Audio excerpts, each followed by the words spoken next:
दोस्तों, हाल ही में राज्यसभा में सपा सांसद रामजी लाल सुमन का एक घटिया और सबसे नीच बयान सामने आया है, जिसमें उसने कहा कि महाराणा सांगा गद्दार थे और उन्होंने ही बाबर को भारत पर आक्रमण करने के लिए बुलाया था। बाबर को लाया कौन? बाबर को इब्राहिम लोदी को हराने के लिए राणा सांगा लाया था। इतना ही नहीं दोस्तों, उसने यह भी बोला कि राणा सांगा को मानने वाले हिंदू उसी गद्दार के औलादे हैं और तुम गद्दार राणा सांगा की औलाद हो, ये हिंदुस्तान में तय हो जाना चाहिए।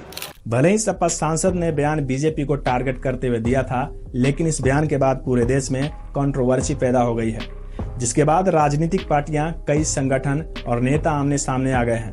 भले ही इस बयान को राजनीतिक उद्देश्य से दिया गया हो दोस्तों, लेकिन ये बयान राणा सांगा के वंशजों, उनके आदर्श मानने वालों और पूरे देश के राजपूतों को भरी सभा में सरेआम दिया गया एक गाली है।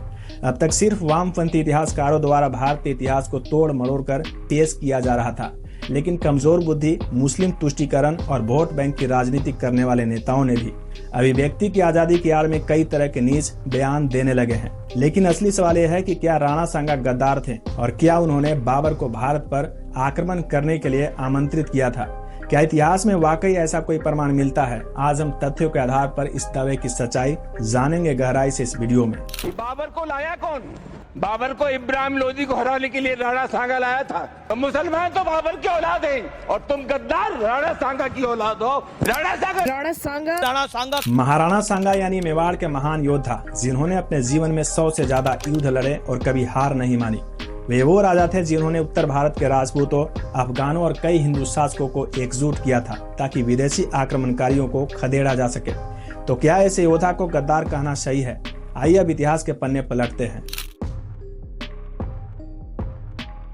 साल 1483 फरगना की घाटियों में एक बच्चे का जन्म हुआ था, जिसने आगे चलकर इतिहास को बदल दिया।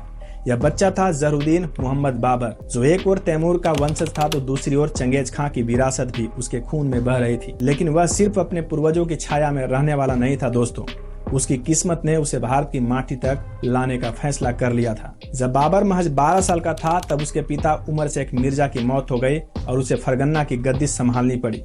एक तरफ उसके अपने रिश्तेदार साजिश रच रहे थे तो दूसरी ओर उज़्बेक नेता शैबानी खान की बढ़ती ताकत उसके लिए खतरा बन गई थी। बाबर ने समरकंद पर कब्जा कर लिया, लेकिन जल्द ही उसे गंवाना पड़ गया। वह एक बार नहीं बल्कि 3 बार समरकंद पर अधिकार करने की कोशिश किया, लेकिन हर बार उसे निराशा हाथ लगी। आखिरकार जब उसे एहसास हुआ कि मध्य एशिया में उसकी अस्थायी जगह नहीं है, तो उसकी नजरें हिंदुस्तान की समृद्धि की ओर उठ गई।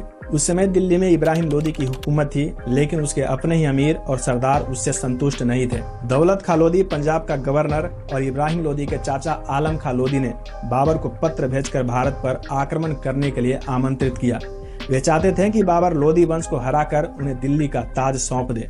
यह बाबर के लिए सुनहरा मौका था दोस्तों। उसे न केवल विशाल और समृद्ध साम्राज्य का संभावना दिखा, बल्कि उसने अपने पूर्वजों तैमूर की विरासत के रूप में भी दिखा, जिसने एक समय दिल्ली पर शासन किया था।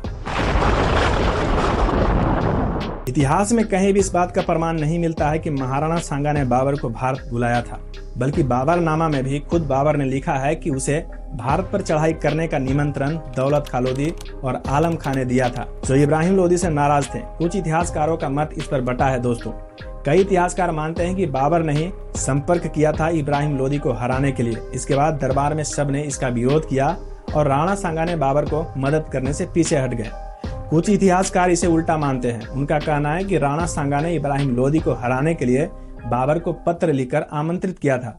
लेकिन सवाल यह भी है कि जिस इब्राहिम लोदी को राणा सांगा कई बार युद्ध में हरा चुके थे, उस राणा सांगा को बाबर से मदद की जरूरत क्यों थी? मतलब साफ है दोस्तों कि इतिहास को तोड़ मरोड़ कर परोसा गया है। देखे तो उस समय पूरे उत्तर भारत में महाराणा सांगा जैसा प्रतापी राजा कोई नहीं था, लेकिन बाबर की तोपखाने और नई युद्ध की तकनीकों के सामने टिक नहीं सके।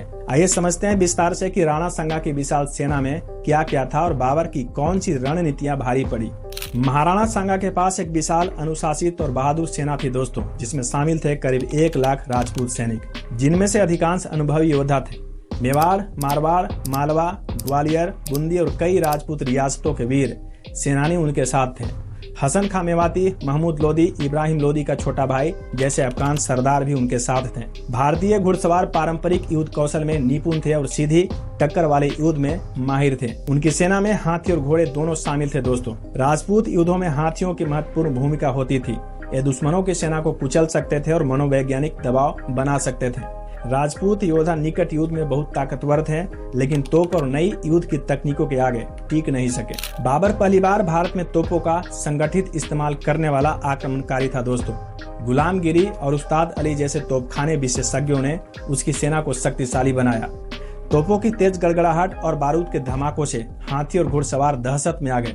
इससे राजपूत सेना की बैटल फॉर्मेशन बिगड़ गई। बाबर ने मध्य एशिया की खास युद्ध रणनीति तुलुगमा का इस्तेमाल किया था।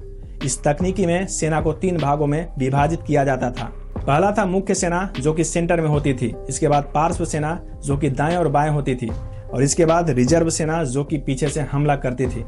राणा सांगा की सेना जब आगे बढ़ी तो बाबर ने अपने साइड वाले सैनिकों को तेजी से मोड़कर उन पर हमला कर दिया।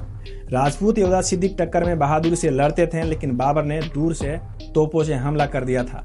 महाराणा सांगा की हार उनकी वीरता की कमी से नहीं हुई थी दोस्तों, बल्कि बाबर की आधुनिक तकनीकों के कारण हुई थी।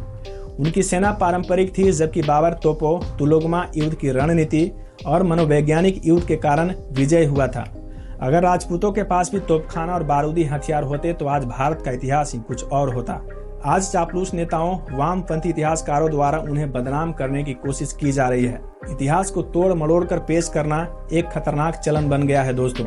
बिना पढ़े समझे बयान देना सिर्फ भ्रम फैलाने का काम करता है। हमें इतिहास के तथ्यों के आधार पर देखना चाहिए, न कि किसी की राजनीतिक सोच के आधार पर। महाराणा सांगा को गद्दार कहने वालों को इतिहास का तनिक भी जानकारी नहीं है। ये लोग सिर्फ सस्ती राजनीति करते हैं। महाराणा सांगा कोई गद्दार नहीं थे, बल्कि भारत के सबसे वीर योद्धाओं में से एक थे। उनका नाम इतिहास में स्वाभिमान, वीरता और मातृभूमि की रक्षा के लिए याद किया जाएगा।